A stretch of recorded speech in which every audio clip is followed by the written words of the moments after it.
Summer holiday வரப்போகுது அப்படின்னா குழந்தைங்களுக்கு வந்து எவ்வளோ ஜாலியாக இருக்குமோ அதே மாதிரி வந்து அடல்ட்ஸ்க்கு ஒரு ஜாலியை தரது என்ன அப்படின்னு பார்த்தோம்னா ஐபிஎல் தான். ஏன்னா கிட்டத்தட்ட அந்த மார்ச் எண்டில் ஆரம்பித்து மே எண்டு வரைக்கும் ஒரு 2 மாதத்தை வந்து அப்படியே கண்ணை மூடி கண்ணு திறக்கிறதுக்குள்ளே நம்மளுக்கு வந்து கடத்திட்டு போகணும் அப்படின்னா அது ஐபிஎல்னால் மட்டும்தான் முடியும். அப்படிப்பட்ட ஐபிஎல் தொடருக்கான அடுத்த எடிஷனுக்கான பணிகளை வந்து பிசிசிஐ தொடங்கியிருக்காங்க.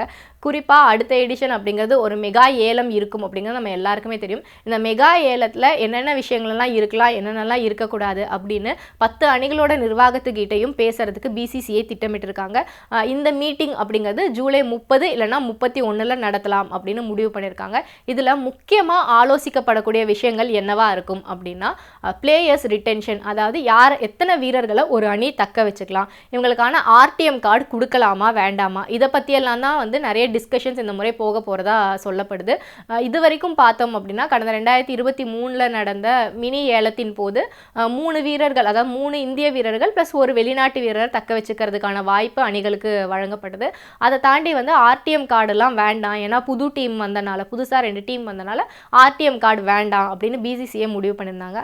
ஆனால் இந்த முறை வந்து மெகா ஏலம் நடக்க போகிறனால கண்டிப்பாக ஆர்டிஎம் கார்டு வேணும் அப்படிங்கிறது தான் எல்லா அணிகளோட கோரிக்கையாகவும் இருக்கிறதா சொல்லப்படுது. ஸோ இதை பற்றி தான் வந்து ஒரு மேஜர் டிஸ்கஷன் இந்த மீட்டிங்கில் இருக்கும் அப்படின்னு எதிர்பார்க்கப்படுது. இதை தாண்டி வந்து பார்த்தோம் அப்படின்னா யாரெல்லாம் வந்துட்டு எத்தனை வீரர்கள் அப்படிங்கிற ஒரு விவாதமும் இதில் இடம்பெறதுக்கான வாய்ப்புகள் இருக்குது.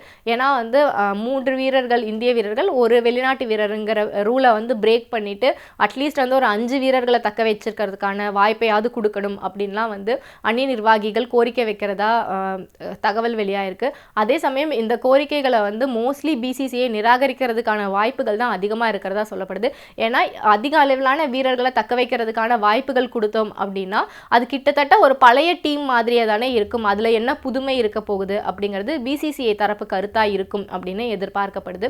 ஸோ இந்த ஜூலை 30 இல்லைனா 31 நடக்க போகிற இந்த மீட்டிங்கில் எடுக்க போகிற முடிவு அப்படிங்கிறது 2025 ஐபிஎல்லோட மெகா ஏலத்துக்கு ஒரு மிகப்பெரிய முன்னோட்டமாக இருக்கும் அப்படின்னு எதிர்பார்க்கலாம்.